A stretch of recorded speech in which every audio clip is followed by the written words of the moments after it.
చలసాని శ్రీనివాస్ గారు, దేశంలో కష్టజీవులు ఎక్కువ, వాళ్ళు కష్టపడితే కానీ ఆ కుటుంబం గడవదు. సో అందులో వచ్చిన ఆ డబ్బులతో వాళ్ళేమో ఎల్ఐసిలో పెట్టుబడులు పెట్టుకుంటారు, ఎల్ఐసి కడతా ఉంటారు. కానీ బీజేపీ ప్రభుత్వం దాదాపుగా 33,000 కోట్లను అదానికి కట్టబెట్టినట్టు కూడా జర్మనీ వాషింగ్టన్ పత్రికలో వచ్చిన పరిస్థితి. సో ఏం చెప్తారండి నిజంగా? రెండు చేతుల మధ్య దీపం. సరే, అదే దిక్కుమాల యూరోపియన్ ఇండో భాషలో ఏదో రాస్తుంది, ఆ కింద ఏదో హిందీ లాంటి దాంట్లో తెలియదు కానివ్వండి. అది మన చిన్నప్పటి నుంచి భారత జీవిత బీమా సంస్థ, దానికోసం అది లోగో. రెండు చేతులు, ఆ రెండు చేతులు మన డబ్బులు అంటే మన జీవితాన్ని భద్రత ఇస్తుంది, మనం కట్టిన డబ్బులకు భద్రత ఉంటుందని ఆ దీపం చుట్టూ రెండు చేతులు. ఈ చెయ్యి ఆ అమిత్ షా గారిది, ఈ చెయ్యేమో మోడీ గారిది. మధ్యలో ఉన్న దీపం, వెలిగే దీపం, చక్కటి ఎదుగుతున్న దీపంగా ఆదాని గారిని కాపాడటానికి ఈ రెండు చేతులు ఇలా చక్కగా ఉండి ఈ దేశాన్ని ఆయనకి తాకట్టు పెట్టిన పరిస్థితి తీసుకెళ్తున్నారా లేదనేది ప్రజలు ఆలోచించుకోవాలి. ఎందుకంటున్నానంటే ఇవాళ 33,000 కోట్లు తీసుకెళ్ళి ఆ కంపెనీలో భారత ప్రభుత్వ ఒత్తిడి వల్ల దాంట్లో పెడతానని వాషింగ్టన్ పోస్ట్ రాసింది. ఈ ప్రజలు ఎవరికి తెలియలేదు. వెంటనే ఎల్ఐసి దాన్ని కన్ఫర్మ్ చేస్తా, ఎస్ మేము పెట్టదని నిర్ణయం తీసుకున్నాం. దాంట్లో మోడీ గారు, అమిత్ షా గారు, ఆదాని గారు ఒత్తిడి లేదన్నట్టు వీళ్ళ వివరణ.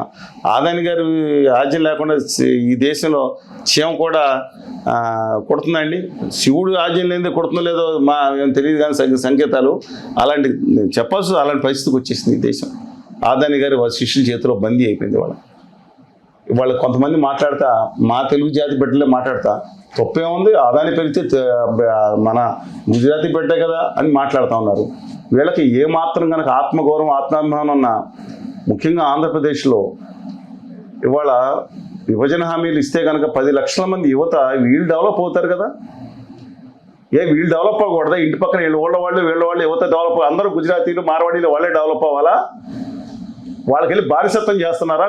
మా ఉత్తర ఆర్య సనాతనవాద పార్టీ కోసం ఆ పార్టీకి ఉంటే పార్టీకి వెళ్ళి గుజరాత్లో బంద్ చేసుకోండి.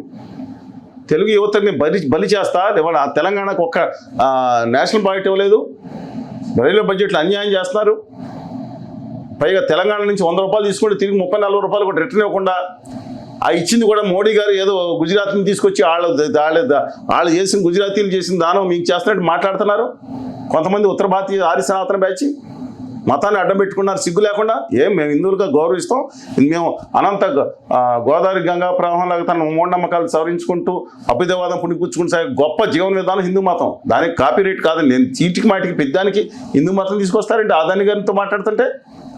ఇవాళ 33,000 కోట్ల రూపాయలు దాంట్లో పెడతానే సాధారణం అంటున్నారు. నేను ఇంకోటి చెప్తాను, ఇంతకుముందే దానికి టర్బులెంట్ సిచ్యుయేషన్లో ఉండగా ఇవాళ దిక్కుమాల సంతోటి బయలుదేరారు.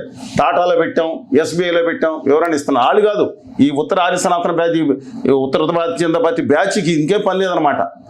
దేశ భద్రత కంటే ఆదాని భద్రత ఎక్కువైపోయింది. వీళ్ళిద్దరికి ఆ రెండు చేతులు కాపాడటానికి లాగా వీళ్ళు తయారయ్యారు. వీళ్ళు కాపాడుతున్నారు వాళ్ళని. ఇవాళ ఎల్ఐసి అనేది జీవిత బీమా సంస్థ ఎంత నమ్మకం ఉంటుందండి ఆ సంస్థ మీద. వాళ్ళ ఎంప్లాయీస్తో దాన్ని ప్రైవేటైజ్ చేయడానికి దీనికి చాలా దుర్మార్గం చేస్తున్నారు. ఓకే, టాటాకి వీళ్ళ సంబంధం ఏంటి? వీళ్ళ మీద ఆరోపణలు వచ్చినాయి, అమెరికాలో కేసులు ఉన్నాయి. హిండెన్బర్గ్ రిపోర్ట్ ఇంతకుముందు వచ్చింది, దుర్మార్గం చేస్తున్నారు. ఆ టైంలో కానీ ఆ రిపోర్ట్ వచ్చింది కానీ ఈ మధ్యకాలంలో కానీ వాళ్ళు 65,000 కోట్లు దాటి పెట్టుబడి పెట్టారు. దాంట్లో ఇది కొత్తగా అండి, ఇది 1,00,000 కోట్లు. ఇప్పటికే ఆదాని కంపెనీలో మీరు కంపెనీ ఉందని షేర్ 100 రూపాయలు పడిపోయింది, 400-300 నుంచి. ఇంకా పడిపోయింది, రూపాయికి వచ్చేస్తుందనే ఉద్దేశంతో మొత్తం డోల్మాల్ అయిపోతుందని దాంట్లో 100 రూపాయలతో షేర్లు పెట్టుబడి పెట్టించారు. కొంచెం పెంచారు, 120 రూపాయలు 140 రూపాయలు అయిందనుకోండి. ఉదయంగా చెప్తున్నాను, ఇదిగో మేము పెట్టాం కదా, లాభం వచ్చింది. మీ వల్లే పెరిగింది అది. మీరేమో హర్షద్ మేత తమ్ముడా ఇవాళ ఏం చేస్తారండి? దానివల్ల లాభం వచ్చిందని చెప్తారా? అదో కంపెనీ ఎస్ ఇవాళ కావాలి 50 లక్షలు 100 లక్షల కోట్లు గెలిపోయినట్టు కంపెనీ అనాధికారికంగా అనుకోండి, సంతోషం. ఈ దేశం అప్పులు ఈ మోడీకి ఆదాని గారి పార్టీ వచ్చే అధికారంలోకి వచ్చేటప్పటికి ఆదాని గారిని అర్థంగా దార్శనికం చేసే బ్యాచ్ అని అర్థం. ఈ వచ్చే టైంకి 53 లక్షల కోట్లు మన దేశ అప్పు.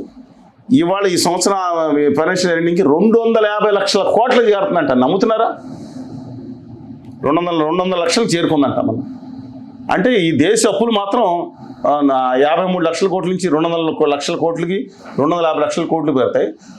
ఆదాని గారి లాంటి వాళ్ళ సంపద మాత్రం 10,000 కోట్ల నుంచి అధికారికంగా 10 లక్షల కోట్లకి, అనధికారికంగా 50 లక్షల కోట్లకి చేరిపోతుందా అని అడుగుతున్నారు. How far it is true.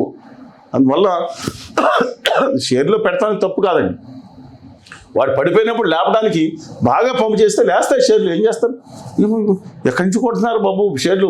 800 రూపాయలు పడిపోయింది, 500, 1800, 900, 1000, 1100 లాభం వచ్చింది కదా అంటే పంపు చేస్తే పెరగదా? ఇది ఆర్టిఫిషియల్గా పెంచుకుంటాం కదా.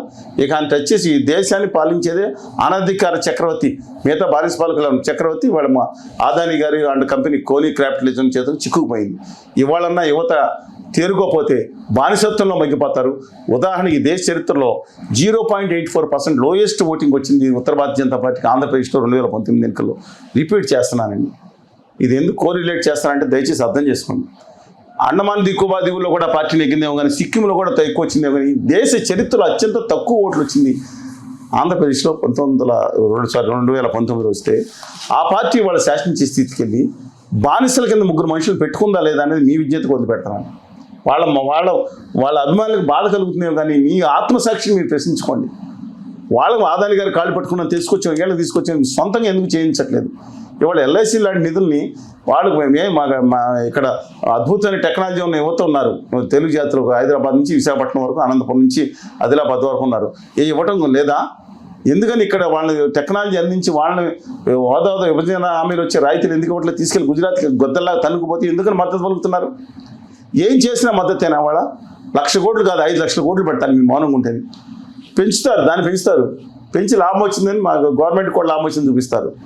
టాటా కంపెనీలకి వెళ్ళి పోలికేంటి అండి? స్టేట్ బ్యాంక్కి దీనికి పోలికేంటి? ఈ స్టేట్ బ్యాంక్ దేశానికి వెన్నుముకగా నిలిచిన సంస్థ. దేశ సౌభాగ్యంలో వాళ్ళ పాత్ర ఉంది, దేశాన్ని లూట్ చేయడంలో వేరే వాళ్ళ పాత్ర ఉంది. వాళ్ళకి వీళ్ళకి పోలికేంటి?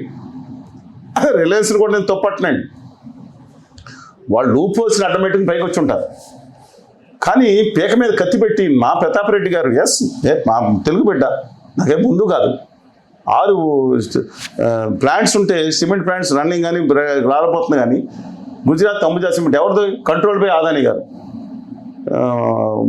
మహబూబ్నగర్ గద్వాల్ రాజా భూపాల్ గారి కుటుంబానికి, జీవీకే గారి కుటుంబానికి సంబంధించిన జీవీకే ఇంటర్నేషనల్ ఎయిర్పోర్ట్ని ముంబైని, జీవీకే నవీ ముంబై ఎయిర్పోర్ట్ని అడ్డంగా కాజేసింది ఎవరో? ఇన్నిసార్లు మనం అనుకున్నాం. నేను చెప్తున్నాను, అనుకున్న బాధ ఏంటంటే పోతుందా? కృష్ణ సెజిన్ ఎవరు లాగేసింది ఎవరో? డివిఎస్ రాజు గారు గంగవరం పోర్టు లాగేసింది ఎవరో? గంది మల్లికార్జున గారు పవర్ ప్రాజెక్ట్ లాగేసింది ఎవరో? మధు గారు పవర్ ప్రాజెక్ట్ లాగి అన్ని అదానీ గారు చేశారు. గంగవరం పోర్టులో కేంద్ర ప్రభుత్వ వాటాను కూడా కాజేశారు. కేవలం ఆంధ్రప్రదేశ్ని బానిస రాజ్యంగా చేతులు పెట్టుకుని వాళ్ళ కాలు మొక్కేటట్టు ఒక్క రాష్ట్రం 0.84% వచ్చండి. వాళ్ళు ఆ చేతుల్లో చిక్కుకుని గిలగిల కేసులో చిక్కుని కొట్టుకుంటున్నారు నాయకులు. 2 కేసుల్లో ఉన్నారు. ఇంకొకరు ఆర్య సనాతనవాదిగా మారిపోయి గుజరాతీ దాసుదం అంటున్నారో తెలియదు కానీ ఉత్తర ఆర్య సనాతనవాది ఆమెను అన్నారు. ఆయన ఆమెను కాదు, రాదని అనుకుంటా, ఆదాని అనుకునే బదులు ఆమెను ఎందుకంటారు? ఆర్య సనాతన అపోలజిటికల్ డూ రెస్పెక్ట్ హిమ్.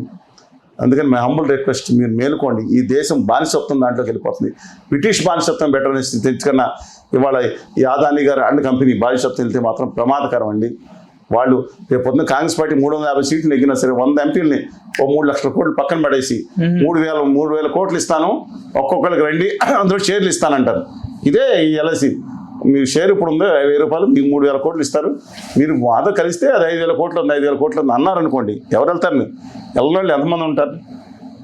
అందరినీ దుర్మార్గం అంటలేదు. ఏంటి చెప్పండి నాకు. ఇవాళ వాళ్ళు కూడా ఏమీ చేయలేని పరిస్థితుల్లోకి దేశం శృంఖలాలకు బానిస శృంఖలాల్లోకి వెళ్ళిపోయే పరిస్థితి. ఇది అత్యంత ప్రమాదకరం. డైరెక్ట్గా బ్రిటిష్దే ప్రమాదకరంగా దుర్మార్గం చేశారు వాళ్ళు దుష్టులు, కానీ అంతకన్నా ప్రమాదకరంగా తయారైంది. బానిసల కింద మిగతా వాళ్ళు అయ్యే పరిస్థితి కల్పించుకోవద్దని చెప్పి మనం చేస్తున్నాం.